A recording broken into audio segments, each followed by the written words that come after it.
Animé News.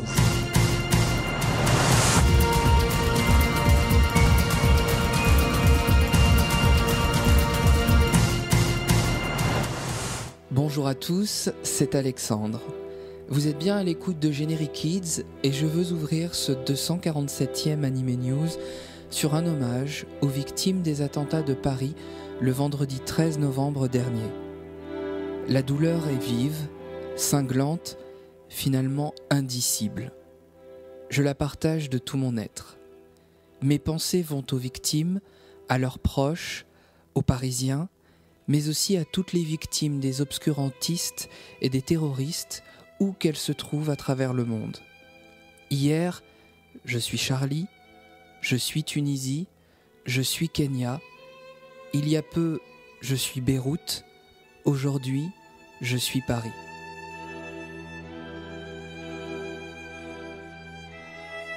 Au sommaire de ce 247e Anime News, quelques chroniques manga bien entendu, avec les éditions Glénat ou Komiku, et puis toujours bien sûr des news avec Kana Manga, Black Box ou encore Télé 80.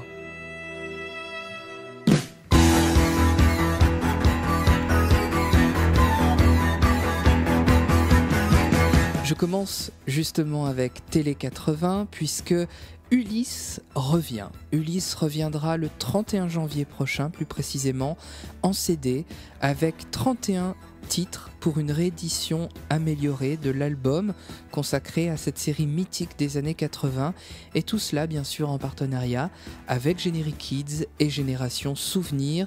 Ulysse 31 vous donne rendez-vous le 31 janvier 2016 avec un nouveau CD et des musiques à l'appel. Kana Manga, c'est grâce à Kana que vous avez découvert Save Me Pity, le manga signé Elsa Brands, un manga décapant, un manga français. Eh bien sachez que Save Me Pity va avoir le bonheur d'être publié au pays du soleil levant. C'est une belle récompense pour son artiste Elsa Brands, on attend de voir ça avec impatience. Les amoureux de séries complètement barrées le savent, High School Kimengumi, c'est-à-dire le collège Fufufu, est un must. Ce manga est signé Motoi Shinzawa, il a été adapté en animation, on connaît la version animée qui a été diffusée dans le Club Dorothée dans les années 1980. Le manga est édité chez Black Box. Eh bien, la série est de retour sous forme d'un artbook, un artbook très conséquent, 319 pages qui réunissent 20 ans de dessin de son auteur, Motoi Shinzawa, une série donc incontournable à redécouvrir dans ce très bel artbook édité chez Black Box. Les éditions Glénat l'ont annoncé, Katsuhiro Otomo, le très talentueux auteur d'Akira, sera présent au 43e Festival international de la bande dessinée d'Angoulême qui se déroulera du 28 au 31 janvier 2016, à ne manquer sous aucun prétexte. Chronique manga chez Glénat à présent parce que le 18 novembre est sorti le 9e et dernier tome de La Tour Fantôme. Si Taichi est sorti vainqueur de la chasse au trésor, l'histoire n'est pas encore tout à fait terminée car Tetsuo veut renaître dans un corps d'homme. Qui donc pourrait croire qu'une telle transplantation soit possible ? Le dernier combat de Taichi s'ouvre à vous dans ce brillant tome 9 de Taro Nogizaka, toujours aussi superbement dessiné. La Tour Fantôme, donc en 9 tomes, c'est un must du suspense et c'est aux éditions Glénat. L'adorable Chii est de retour chez Glénat avec un tome 12 qui la mettra face à un choix cornélien. Elle a retrouvé sa maman biologique, mais la famille Yamada est sur le départ. Où Chi doit-elle vivre ? Dans quelle famille doit-elle vivre ? Ce manga, tout en couleurs et dans le sens de lecture occidentale, est absolument craquant et c'est toujours un plaisir de retrouver l'univers tendre et chaleureux de Konami Kanata dans la collection Glénat Kids. Chii, c'est ce joli petit chat complètement kawaii, adorable et craquant, ça fait du bien. Le tome 3 de Love in Hell sort lui aussi le 18 novembre. Reiji Suzumaru joue avec son personnage, Rintaro, qui, je vous le rappelle, doit expier ses péchés en enfer. L'adolescent n'a pas fini de souffrir car en enfer, on guérit très vite de ses blessures, même lorsqu'on se fait exploser le crâne. Autant dire qu'il va en baver toujours et encore. Et dans ce tome 3, son pire ennemi, ça va être lui-même, car l'épreuve, ça va être d'affronter son passé. Décapant, hilarant, trash parfois, Love in Hell, tome 3 de Reiji Suzumaru, ça sort le 18 novembre aux éditions Glénat. Ajin, semi-humain, est lui aussi de retour avec un 3e volume. Kei Nagai est un Ajin. C'est un adolescent donc qui est devenu immortel, un être immortel redouté par les humains. Ce tome 3 va être le théâtre d'un face-à-face entre Kei et Sato, un autre Ajin traumatisé, un autre Ajin qui est devenu un terroriste sanguinaire. Gamon Sakurai nous livre un 3e tome toujours aussi beau niveau design et qui explore les méandres de la psyché humaine, comme quoi on peut devenir immortel et emprunter des chemins totalement différents. Ajin, semi-humain, tome 3, ça sort donc le 18 novembre aux éditions Glénat. Et enfin, ce 18 novembre, chez Glénat, c'est Dragon Ball Z qui est de retour en animé comics avec le premier tome de la 6e partie dédiée donc à l'adaptation animée de Dragon Ball Z en animé comics. Cette partie correspond au tournoi intergalactique d'arts martiaux organisé par le Grand Kaio. C'est une partie inédite en manga qui met en scène notamment le personnage de Paul Kwan, à découvrir donc dans cet animé comics Dragon Ball Z, le tournoi intergalactique d'arts martiaux. Cette semaine, les éditions Komiku inaugurent une nouvelle collection consacrée au grand format au sein de leur catalogue. Cette collection, c'est la collection Horizon. Grand format donc, 17 par 24, finition soignée, tout ça afin de rendre hommage à la créativité graphique de certains auteurs, le tout avec des titres forts, des titres porteurs. Cette collection accueillera des titres qui toucheront un maximum de monde, un maximum de public. Et pour commencer, le 19 novembre, c'est La Photographe, tome 1, qui ouvre la marche.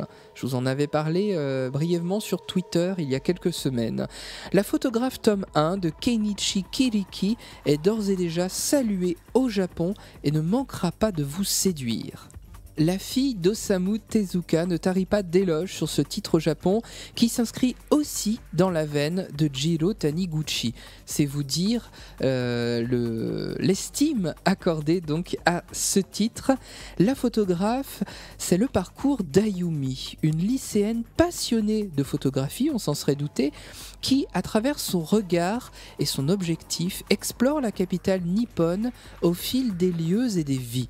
C'est bien entendu un bijou de graphisme et de narration à découvrir le plus vite possible. La Photographe se lit et se ressent. Ce titre compte déjà 3 tomes au Japon, la série est toujours en cours de parution, c'est donc dans la collection Horizon des éditions Komiku, et puis Horizon vous donnera rendez-vous le 26 novembre pour un 2e titre, la Ritournelle, dont je vous parlerai bien entendu. Également disponible aux éditions Komiku à partir du 19 novembre, mais dans un format classique, Les Oubliés, tome 1 de Nokuto Koike, l'auteur de l'excellent thriller 6000. Les Oubliés est une série achevée en 4 volumes au Japon. Les Oubliés prend place au sortir de la Seconde Guerre mondiale. L'île d'Iwasu regorge de mystères. Le premier d'entre eux est qu'elle n'est pas censée exister. C'est pourtant sur cette île que Yoshiya, un soldat japonais, doit ramener Mitsu, la fille d'un compagnon d'armes décédé. Cette île pourrait bien renfermer l'un des plus grands mystères de l'humanité. Nokuto Koike nous livre là une nouvelle fois une belle démonstration de sa dextérité narrative pour les thrillers, atmosphère lourde et révélations sont de mise, le tout sublimé par son magnifique trait, un trait maîtrisé.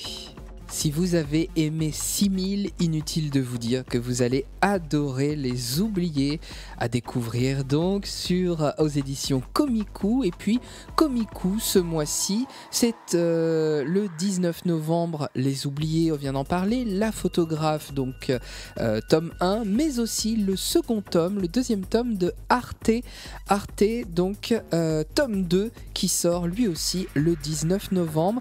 Et puis depuis le 12 novembre, Le Berceau des mers, excellent titre, est de retour avec son tome 3, ainsi que Dilemma lui aussi avec son tome 3 depuis le 12 novembre.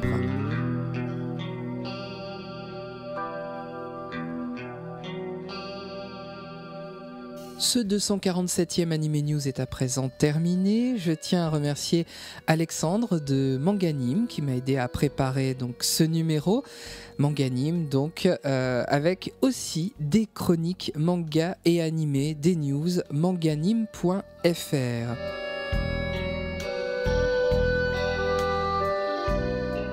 Merci à vous pour votre fidélité. N'oubliez pas que mon compte Twitter est à votre disposition, Alex Animé Manga, pour suivre l'actu au quotidien. Et puis bien sûr, nos pages Facebook, toujours là pour vous, Anime News, Anime Story et Generic Kids.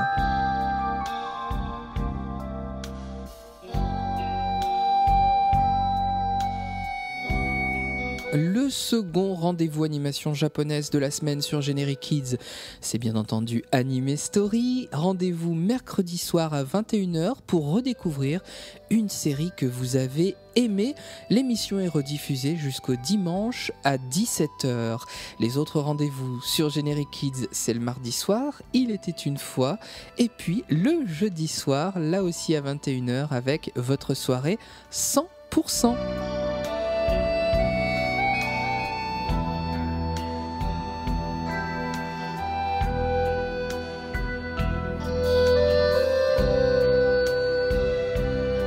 Les programmes se poursuivent à l'écoute de Generic Kids. Merci pour votre écoute. Vous êtes sur Generic Kids, vous y êtes bien. Restez avec nous.